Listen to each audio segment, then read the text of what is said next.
press credentials have been revoked by the Congress, by the House of Representatives Press Gallery. The Epoch Times criticizes the Chinese government a lot.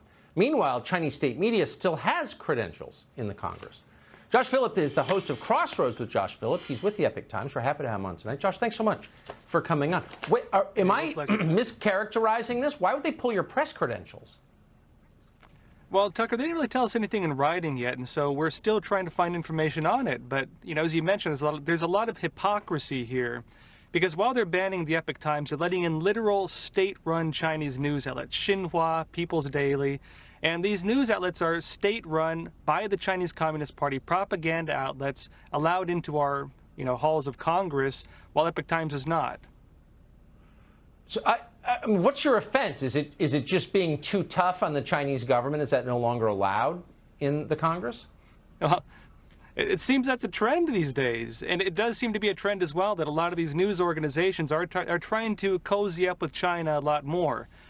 Been stories, for example, about journalists taking paid trips with, for example, groups tied to the Chinese Communist Party's United Front, groups tied with, say, business interests in China.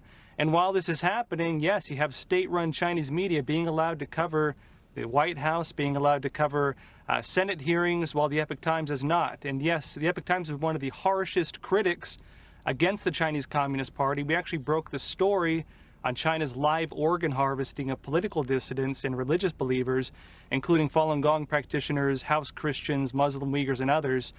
We broke the SARS stories, a lot of the early ones on this. And so we've been a thorn in the side of the Chinese Communist Party for a long time.